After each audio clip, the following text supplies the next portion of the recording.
Hello everyone and welcome back to the channel. I'm just up here in the woods checking out the storm damage, and I thought I'd bring up a new backpacking tent that we've bought to pitch it and to give you a look at it. It's an MSR Freelite 3 2022 version. Now I noticed that there wasn't much online about this tent, obviously because we're only in February 2022 at the moment, so I thought I'd pitch it up and you know, kind of give you my initial thoughts on it, just in case you're thinking about buying one of these tents and you're looking on YouTube to see what it's like. So yeah, it's a lightweight, ultra lightweight tent, MSR call it, and we've bought this because we've got a few multi-day backpacking trips coming up this year, and we didn't want to take our Fjallraven Abisko 2 with us, which is a fantastic 4-season mountain tent, but it's a little bit compact and a little bit heavy for the type of trips that we're going to be doing. And this shaves off over 1 kilogram in weight and it gives us more room. So this tent, according to the package here, weighs in at 1.07 kilograms or 2 pounds 6 ounces, but that's the trail weight, which means that weight doesn't include any of the stuff sacks, the pegs or the guy lines. So unless you intend to just wrap yourself up in the tent and sleep on the floor, then I think we can safely ignore that figure. And its package weight is 1.23 kilograms, so it's still pretty lightweight.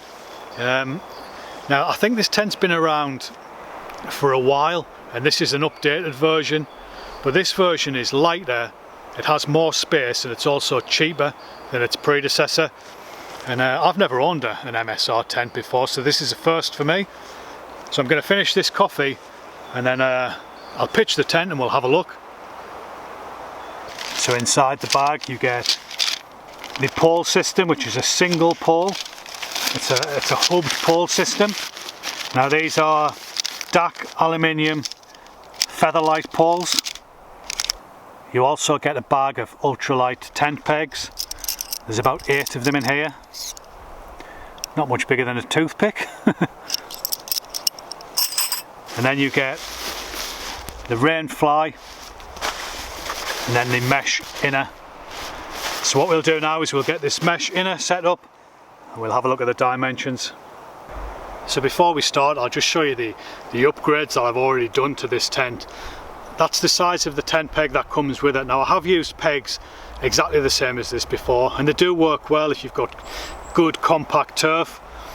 But what I've done is I've bought a set of 6 MSR groundhog stakes, which are about 19 centimeters long. So I'll just give you a look at the difference there. They're a little longer and a little thicker, and I'd feel more confident pitching this tent in the wind, or any tent in the wind, using something like this over something like that. It doesn't add a lot of weight. Obviously that adds a little bit more money to the cost of the tent, but I don't think I'll regret using these.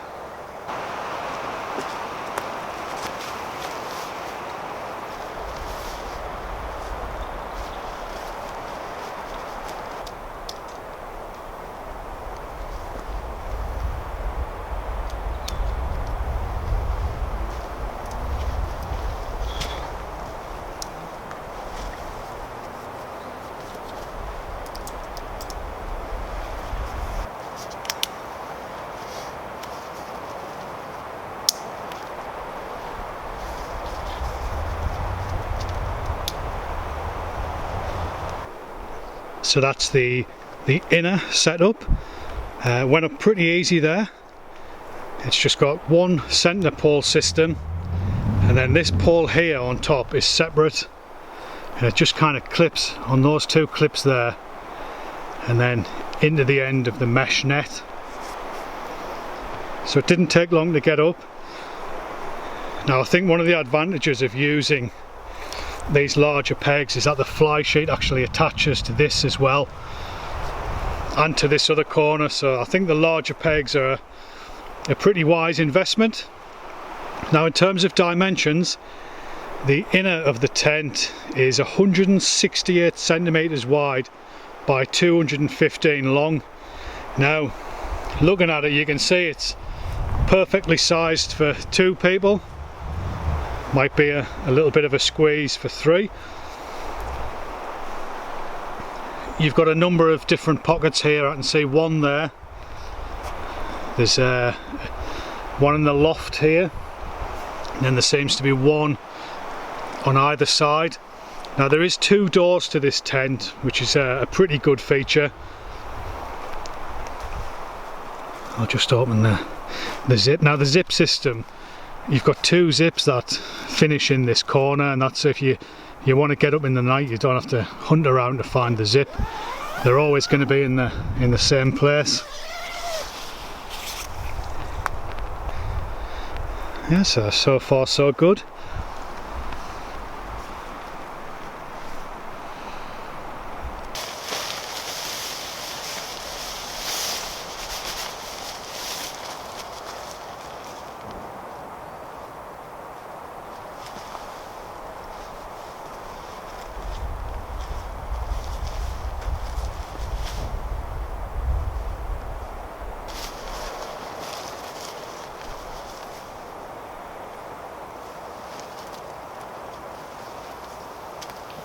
So the fly sheet, it kind of attaches to the ground sheet stake here, and you can see that there's a lot of pressure on that. That's why I wanted to upgrade the pegs just for this main section here. Really, I think you do need a good solid attachment there, especially, I mean, I plan on using this tent in Scotland where you're going to get some wind. So you really want a good anchor point there. So I'll just show you how the fly clips on at the back here. You have these little metal tabs, so it actually goes underneath the pole, underneath the ground sheet, and just slots onto the end of the pole like that. And then you have a buckle here where you can just kind of cinch the fly down. So as you put the fly sheet on, there are a few Velcro tabs here which you can attach to the pole just for a bit of extra security. So just having a look at the back of the tent here, you can see MSR have saved a bit of weight by having this large cutout area of the fly sheet. Now if I can just lift that up a bit, you can see the mesh netting just underneath there. So you've got coverage of about, it's probably an inch or 2. If you pull that out, maybe it's a little bit more. But I don't think you would get a very good night's sleep if the wind was to whip up behind the tent. So we'll have a look at the storage space, or the porch, or the vestibule, or whatever you want to call it. Big enough to get your boots and a backpack in. I'll just show you what it looks like with the door shut there on the other side. I mean, that's enough room for me, I think.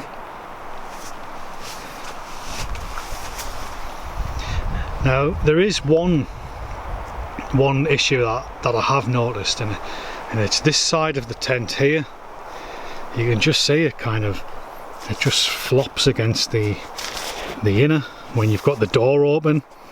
So I can imagine in the morning opening up the tent, if you've got water on it, and there's a good chance, I'll just give you a look at the angle from above, there's a good chance that is just going to drip straight into your sleeping area, and I can't seem to get it. Now that's about as tight as it goes, and it doesn't seem to tighten that up anymore, you know, with the door open. So I'm not really sure how that's going to work out. So I'm just looking at the other door here, and it does seem to have like a rain gutter. Don't know if you can make that out. It's just a bit of material that runs down above the zip, and I'm guessing that is designed to just take the water away from the door area. So I'll just go back to this area, you know, so perhaps that will, although this one isn't really folded over, I think it's meant to be, so that might help with the issue of this baggy bit of door while you've got the tent open. So one thing I do like about this tent is the amount of headroom you get. You get 109 centimeters, which is it's ideal for getting dressed in the morning, or if you're trying to sit out some bad weather and you've got the door shut. You know, there is plenty of room to sit up comfortably enough. It's an ideal size for 2 people. Now I think one thing that is worth mentioning is the fabric that the tent is made out of. Both the tub and the fly are made out of a 15 denier ripstop nylon, which is it's actually quite thin. Now the two other tents that I use have similar fly sheets, you know, this kind of ultra lightweight nylon. It's, you know, really waterproof. This has got a hydrostatic head of 1200 millimeters. It'll keep out, you know, it'll keep the rain out. The seams are taped and everything like that, so I'm not really too bothered about the durability or the waterproofness of the fly, but a little bit suspect about the, and if you can just see me, you can pretty much see me hand coming through. It is very thin. You know, I guess you can add a ground sheet or a footprint. It'll add a couple of hundred more grams to the weight of the tent, but I think it could be worth it, to be honest, just feeling this stuff. I mean, we're on a forest floor here, and there's lots of sharp sticks, and there's the potential for brambles and all that kind of stuff, which will rip the bottom of most tents, to be honest, if you're not careful. So I have actually ordered some Tyvek house wrap, which is pretty good stuff to go underneath the tent. It's light enough, it's very water resistant and very tough. And I think it's also a good idea as well to have something underneath. I mean, it's personal preference. It helps prevent punctures to to your air mat as well, so that's something worth thinking about. But other than that, yeah, let's see how we get on with it. So I've got the guy lines fully pitched out on the tent. So this is the front view, so you would pitch the tent this way facing the wind, and as you can see, it does look fairly aerodynamic. There's one single guy line that comes out here, which would add a bit of strength to that pole, but there's also another tab here which you could attach a smaller guy line to if you were expecting really bad weather. And it's the same on the sides here. On each side of the cross pole there is another tab, so you could add two more guy lines, because I'm guessing that, you know, this side of the tent, it's all going to be relying on one single tent peg if the wind turns side on. But round the back here I've got the three guy lines pegged out. There's one on each side of the pole here, and then there's that one there to keep the to keep this bit down, and another one there. Well guys, there you have it, just an initial look at the MSR Freelite 3.